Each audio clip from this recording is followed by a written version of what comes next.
Today on the Five Squad, we are going to tackle what we believe is a common challenge for many of the households in not only the world, but more particularly here in America. And that is the choices on eating better foods with the people around us. Welcome to the Five Squad.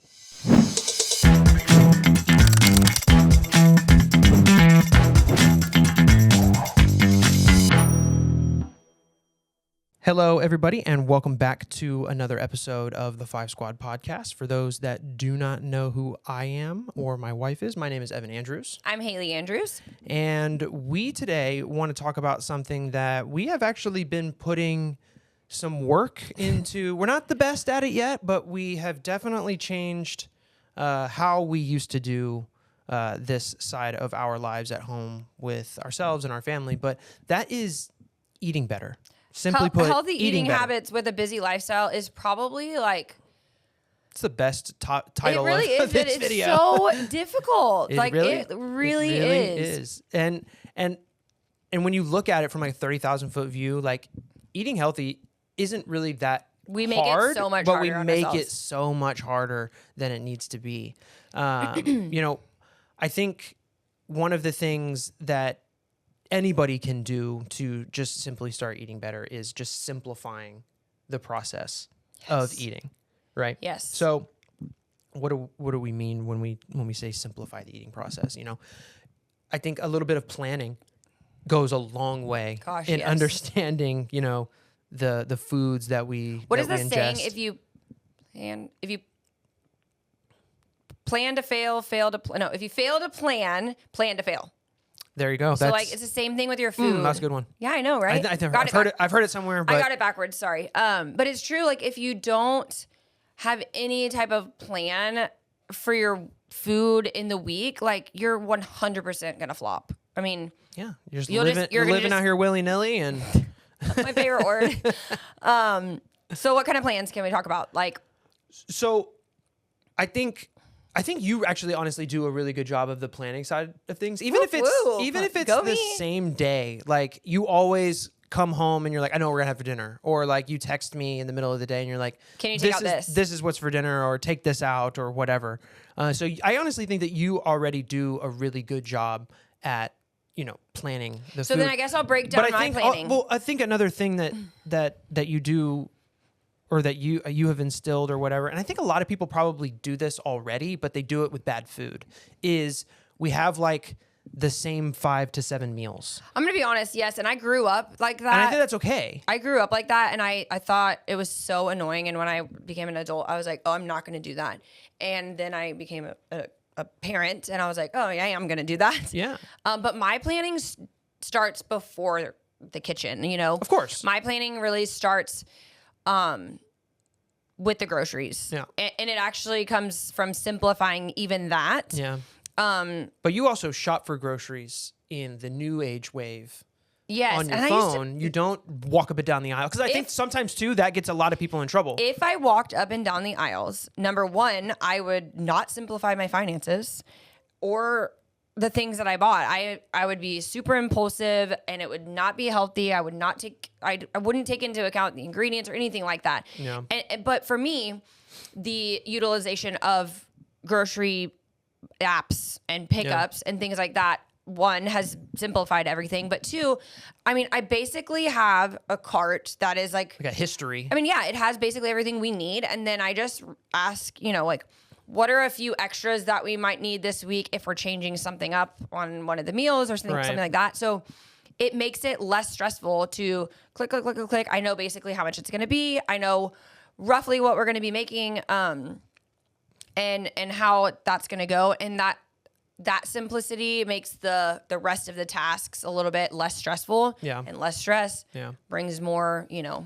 And another thing that I think simplifies the process of what we eat. We don't do a whole bunch of this. I think it would probably be more beneficial if we did, but and we'll get there. It's hard to get into it, I think, for a lot of people, and that's just like kind of batch cooking or meal prepping. Yeah. Right? So, I also, yes, I agree that we need to do better at this. And this is something that we're working through. Like we're working to structure our home times to because sometimes figure we out have leftovers and like those then they get don't thrown get- away, yeah, and it's like I right. just feel like if we did too much batching or too much Right. meal prepping, like a lot of it wouldn't go. It's a trial and error type Yeah. things, definitely. I think some of the things we've been batch cooking or doing more lately is, and I'll put the recipe, when this is posted, but batch cooking breakfasts for me has actually been a game changer because you know what they say, like it's the most important meal of the day, and I used to kind of mock that, but it's actually helped me tremendously.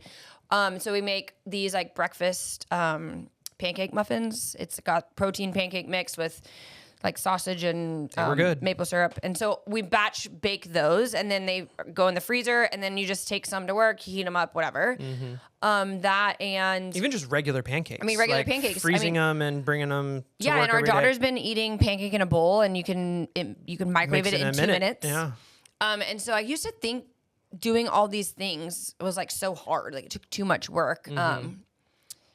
But it's funny how the front end work leads to a lot more successful and easier week. What do you think makes for easier lunches? Because I think lunch is the hardest thing yes, for so- people to. Because I don't eat You're the worst with lunch. like. I'm the but- worst with breakfast, but I'm not very good at lunch. I'm great at dinner. So Unless I eat lunch too late, then I'm not then you're good not at dinner. okay. So, but for lunches, in my opinion, this is obviously going to be different for where you work or what your work Yeah. is like.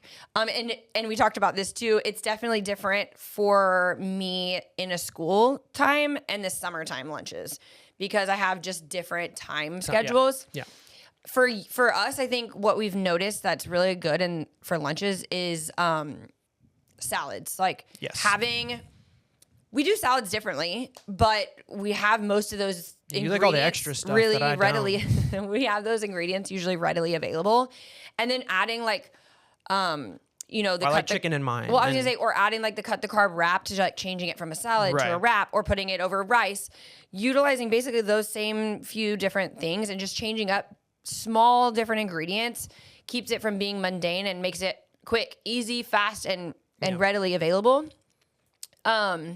So one thing that I know that you are is a snacker.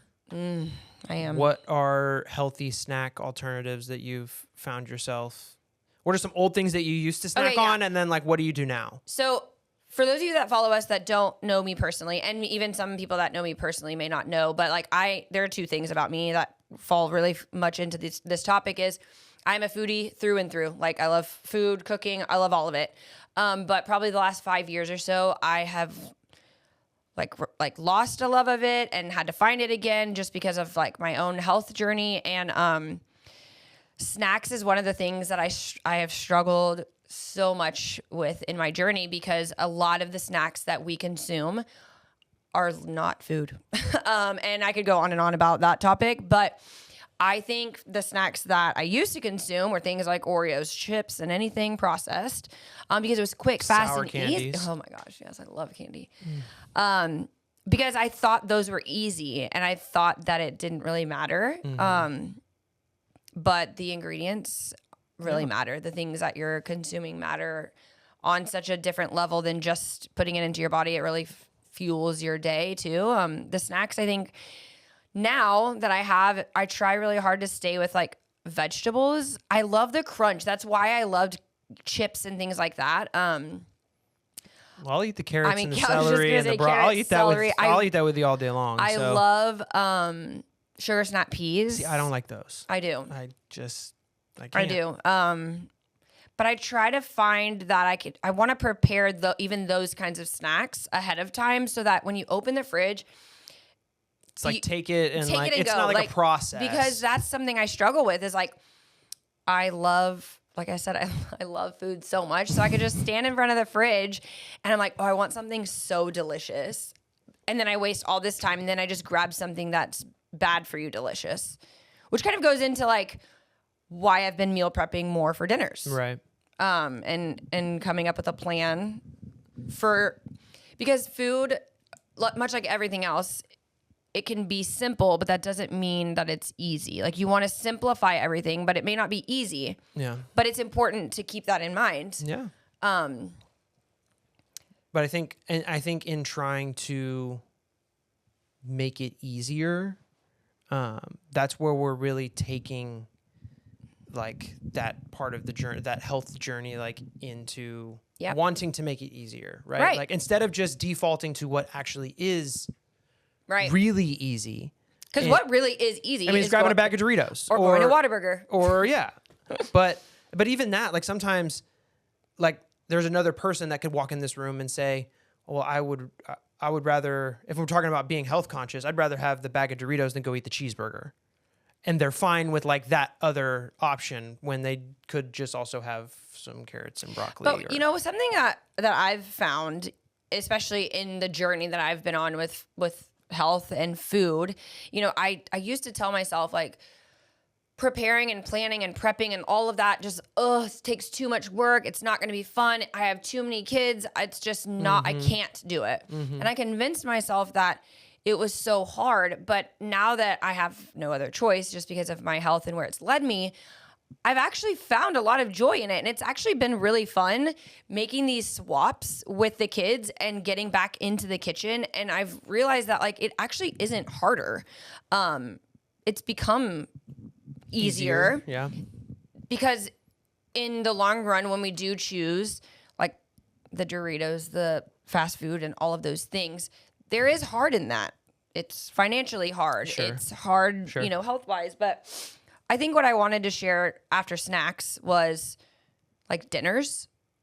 Yeah. The rotation that we kind of have been following. I was going to ask you, what's your favorite dinner that I've been making recently? I want to see if you say what I think you're going to say. No, I mean, the one that it's at the top of my mind that you made, and then I tried to make it myself, was the like easy, what is it, linguine pasta or whatever? Right. So it's like, I don't know the brand, and I'd have to tell you guys later, but it's like, it takes like 3 minutes to make. But not even just that. The ingredients on the back, it's just the wheat flour and eggs, nothing else. And so not only is it easier because of the ingredients list, it's less simplified. The time, like even a box of noodles takes at least 8 minutes. Yeah. And these are fresher, they're tastier. And then we just throw in a little bit of lemon, broccoli. Sometimes you could put chicken for you. I'm in a weird chicken phase right now. Like, I don't know, I'm avoiding it right now. No chicken is just working with you. Right. But how easy is that? And for me, because like I said in the beginning, I just want something so delicious, which is why I love restaurants. But that is so easy and so delicious, right? And it's versatile. You can put chicken. I can put, you know, fresh Parmesan. Callie could put extra broccoli, or Christian would put extra broccoli. Callie would put just noodles, right? Yeah. But everybody's doing, you know, a more healthier dinner option. I think another one that is big is I've swapped like leaner meats. You know, like for spaghetti, leaner meats. Ooh, we should try the spaghetti with those noodles because they come in spaghetti noodles too. We will have to try that for sure. But we've been incorporating, you know, like a new vegetable in almost every meal, and grilling. I'm now eating like roasted vegetables. I was just gonna say, grilling vegetables. I won't eat squash though. I'm still anti-squash. Like I don't know what it is. I think it's squishy. And I think because squash, and I hear that, and it sounds like squashy. No, I'm just. So we've been incorporating like different types of vegetables and stuff like that. And I will say this is kind of off topic from what we planned, but it really helps when your spouse is in the journey with you, because like I've said, I've been on this health journey for probably about 5 years now, right? I mean, and in the beginning it was hard because I had to change and swap a lot of foods for my diet, and I was doing it alone, and it was hard, just like doing anything alone is hard. And now that you're on, you know, a more healthier lifestyle with like working out and walks and fitness, you've been eating differently. And when we're eating differently, our kids don't have a choice but to eat differently. Yeah. And then it goes all the way back into what we said at the beginning is like the ease and simplicity of planning and preparing and eating. And it makes it all just a little bit easier of a journey. But I think what I wanted to get out of this episode, and hopefully get a little interaction from our like followers or viewers or whatever, is I want to know what they're eating. What are y'all eating? Yeah. You know, I want to know like what are some of the recipes that you're doing, or what how are what you are the healthy little snacks? how are you What are overcoming the challenges of you're a busy parent and entrepreneur, or you're working, and what are you doing to eat differently? I mean, I have a coach that I follow, Bailey, and she is always making like food swaps. So I'm kind of trying to like follow in her shadow. Yeah. That's where the breakfast bites came from. Oh, Thank and the you, cottage Bailey. cheese wrap. If you haven't tried the viral cottage cheese wrap, you have to try it. I have been, because I've swapped most breads and stuff. We'll put that one in the description of the video. It's literally 1 cup of cottage cheese, 1 egg, and you blend it and bake it, and it is, oh my gosh, it's so delicious. And then if we have the salad stuff that we've already prepped for our lunches, I mean, how much easier is that than It's there. take it, wrap it, eat it. New song. Wow, look at that. Well, that is going to actually bring us to the end of our Health Kick food episode here. So it starts from the grocery list. Starts from the grocery list Takes you all the way through the kitchen and through the week. and plan it out. Yeah. Makes it so much easier. Fail to And plan, I appreciate plan that to fail. you do most of the food stuff in our house because I love food. You are not a foodie like me, No, I'm so if not. I left it to you, we'd be Dino chicken eating nuggets cereal. and cereal. Yep, that would be what I would do. But we want to thank everybody that has been with us this far and made it to the end of this episode. We want to we ask that if you can. If you haven't already, subscribe to this channel, like this video, share this video. Somebody out there might be struggling with something like this. And don't forget to share Yes, what you're doing, your in the recipes, comments, or put the recipes of the things that you guys are eating What are you to eating? start a healthier lifestyle for you guys. And also leave feedback for us about this episode, past episodes, anything that you've watched future about episodes. us. Anything. Yep. It helps us know what you guys like to hear about and what we want to talk about. So with that, we just want to have you guys remember that every day is a new day and a new chance to get it right. And we want you to keep pushing forward. And we want you to stay inspired. And thank you for watching another episode of the 5 Squad Podcast. See you next time.